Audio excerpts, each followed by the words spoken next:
Hi, my name is Jim Highcastle. I'd like to talk you through a presentation I did for the Tourism Management Institute recently. This looks at some of the problems and the solutions we found when we were dealing with rural tourism businesses for Visit Somerset and through Somerset's cool tourism training and various other projects. So it looks at the sharp end of social media for small rural-based tourism and accommodation outlets. So let's have a look at some of these rural marketing problems. First up, generality. You all do look the same, unfortunately. Local B&B owners and guest houses always seem to want to put the picture of their beautiful accommodation first. Now, and this is important. People obviously want to see that, but they end up actually all looking the same. And unless you're fanatical on vernacular architecture, that you are all going to blur into one, I'm afraid. When we're working with them, they often throw out all these types of words, which actually you could apply to pretty much any business in any sector. There is one word, though, that is unique to them, and we'll see which one that is later for them to use. They also offer an abstract offer of this good night's rest or the best walk or a great view. And that's difficult to get your hands around and difficult to see for many people. So we need to combat that. They also have to compete with major brands, major hotel chains and so on, about this creating trust. These major brands have large marketing budgets and teams and resources to build this trust with their community. For smaller guest house owners and so on, that's really difficult. But social media is a great democratizing tool. So we can get the experience of this tourism outlet by not actually going there. First start with the businesses is looking at their needs. What actually are their business needs? 2 self-catering accommodations we visited recently. On the outset, they look the same, but they had very different needs because of the owners. One wanted more 2 to 3 night stays during the spring and autumn, and one was going for more the bucket and spade during the summer. So it's important to go back upstream and identify what those business needs are before you fling yourself into social media and digital marketing. Otherwise, you're just going to be very busy and not actually justify what you're doing. Because this is what we're trying to get to. We're trying to get them to visualize who's the other side of their computer. So when they sit down to write content, they know who their customer is and they know what their journey is going to be, so they can plot each step. Ideally, we get to the stage where they got a name and a picture for their target audience. Here's Nick, one we created for a regional organisation. We used to use Pinterest boards to collaborate and get the visual impression of who this Nick was. So it wasn't all lots of dry socioeconomic details on this guy. It was about his life, his love, things he liked, things he disliked, things where he spent his time and so on. So this Nick character became a common currency among the organisation and their partners. And they all knew who they were creating content for. And typically with small tourism and rural tourism outlets, we find that their website hasn't been updated recently. And if I had a quid for every time they said that their son's friend had created it, but that was 2 years ago and they didn't have access to the content management system and so on and so on and so on.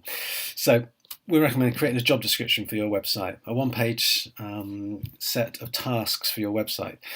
Treat it like a real human being. The website's going to work far harder than any other member of staff.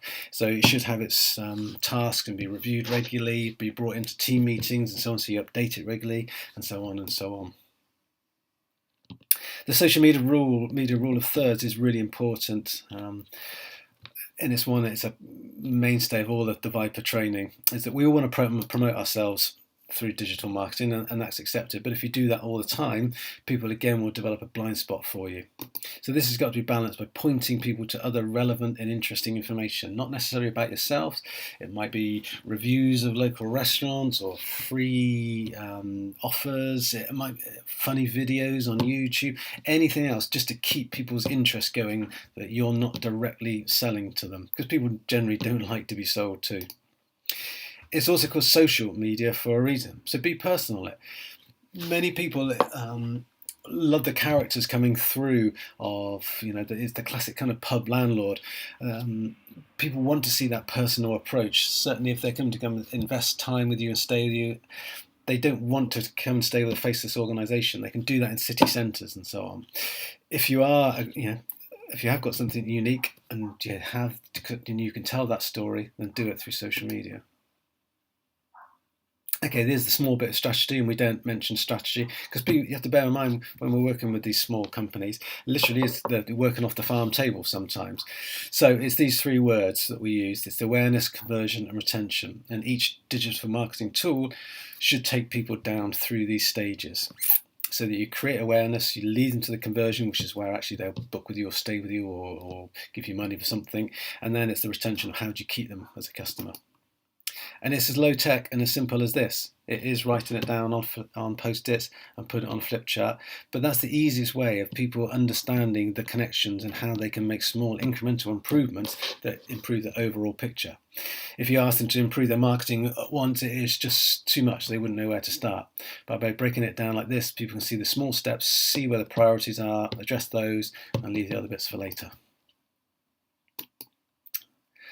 So the solution to the problem of generality, tell us. This is Ozzy. Ozzy writes a blog and drives loads and loads of traffic to his owner's website, which is a great B&B in Netherstowe on the Quantock Hills. Show us. That's how to combat the abstract officer. Take lots of pictures. Time and time again, pictures, speak 1,000 words. I know it's an age-old saying, but it's very true. Here's the Epicurean restaurant. There's a small place just on the edge of Bristol, but they take pictures using Instagram and put them up onto their Facebook. It's as simple as that. It doesn't take long. There's no great thought involved, but it's great content. And of course, get things on YouTube and create Pinterest boards. Take people on a tour of your premises and the local surrounds as well. And how do you build this trust? Like us. Social media is all about conversations and not monologues. Rosie at Exmoor House has a great tone on Twitter. She's constantly on that, retweeting, sharing, thanking, and so on. So you can see it's a real person with a real company and real loves there. Profile pictures. Again, so many B&Bs and guest houses and so on put a picture of their property on. It's not particularly interesting. It's called social media for a reason. It's about people. So put people's pictures up there. If you're a bloke, look down, look away from the camera, so that the research says, otherwise you look a bit scary. For a woman, look to the camera and smile. Don't look away because that looks too flirtatious. Someone else's research, not mine.